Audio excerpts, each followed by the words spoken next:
Christine Mallier, you are in charge of sustainability for a pet food company, Petcurean. What does your job look like? Like when you go to work, what do you do? I have the best job on the planet, Stu. I'm leading our company in all of our sustainability endeavors. And so that encompasses, environment, social, and governance. People tend to think it's just environment, but if it was, it would be called environment. And so I'm working with, our operations team to see, what can we do about our packaging to make it more sustainable. I work with our nutrition team to talk to them about ingredient suppliers and, are there ingredients that are more sustainable than others, that we could start using? I work a lot with our community partners. We do a lot of food donations. I work with our finance team and customer service teams to pull together data for our annual sustainability impact report. And so my job is really varied.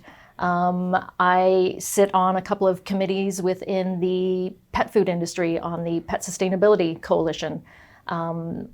I am part of two cohort groups there. I do interviews and podcasts and Instagram Live opportunities. And so, really leading everything and anything to do with sustainability at the company. I love it. So in your role, because you're advising then other departments about what needs to change so that you're meeting sustainability goals. Yes.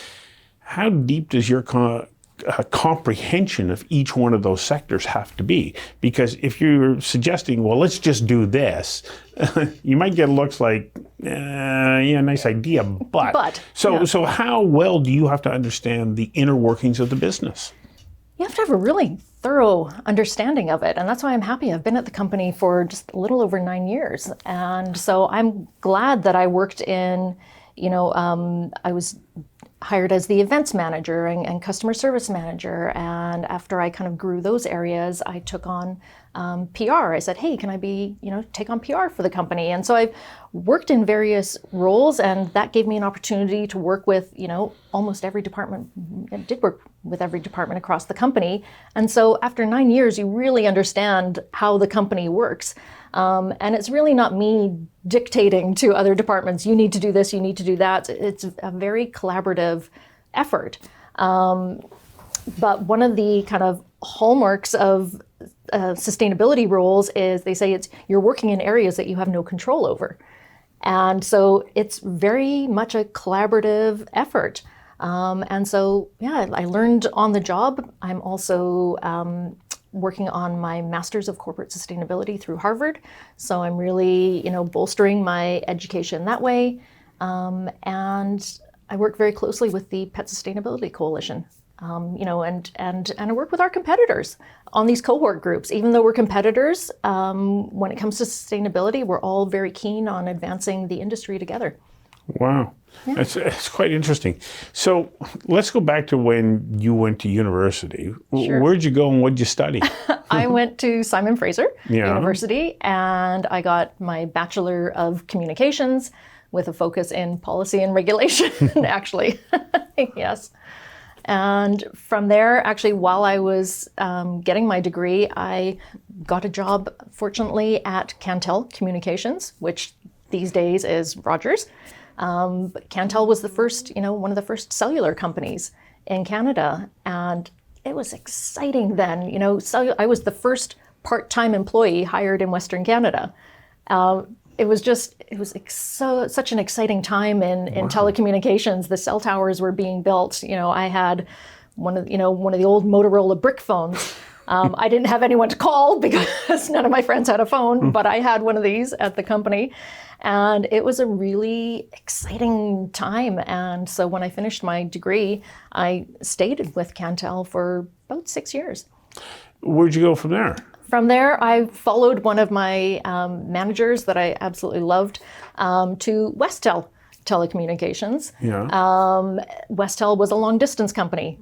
I'm dating myself, but this is, back when long distance, for our phones, there was long distance competition opening up. And so Westel was a new long distance provider. They were owned by BC Rail. And so I worked as a major account manager, so supporting all of our big accounts like Ledcor and customers like that. But I really wanted to have an opportunity to apply my degree. And so I, badgered our VP. I said, you're doing all of this regulatory work by yourself. Please create a position for me. I can help you. And they did.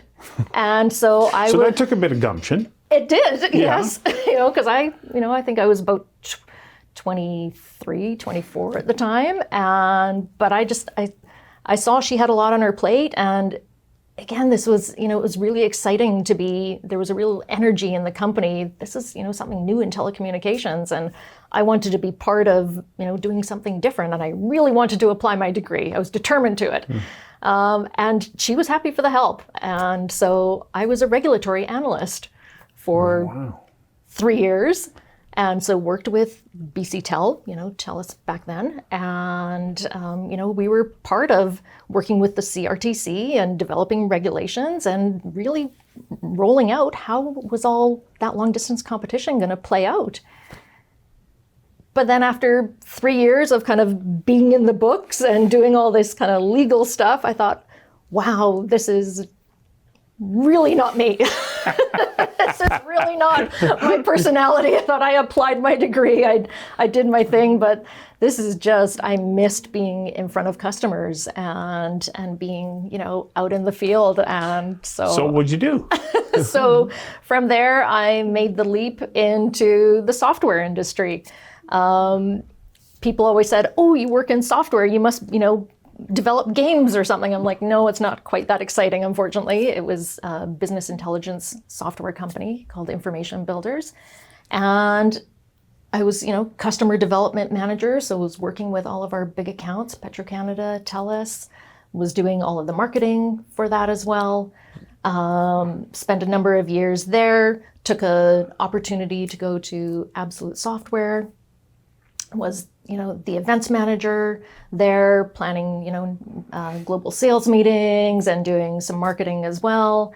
Was there for a number of years, really kind of filled my boots, and I like to learn and learn new things. And after I think it was about 5-6 years there, had a short stint at Vision Critical in town here, and was there for about a year, and then started looking back, and I thought, gosh, it's been like across, telecommunications and software altogether, it was, almost 25 years. And I thought, at this point in my career, I'm either going to stay and be a lifer in the tech industry, or I felt like this is my opportunity to kind of have a second phase of my career. And I thought, if so, what do I want to do? And I thought, I need to do something that really speaks to my heart at this point. And I just felt like there wasn't a lot of heart in the tech industry, at least in, the areas that I had been. And I'm very passionate about animals, had been volunteering in animal rescue for a number of years, and so started looking elsewhere, and then saw this job at Petcurean. And realized when I was prepping for the interview that I thought, oh, I actually feed their food. I didn't realize that the Go Solutions food that I was feeding my cats was actually, brand of Petcurean.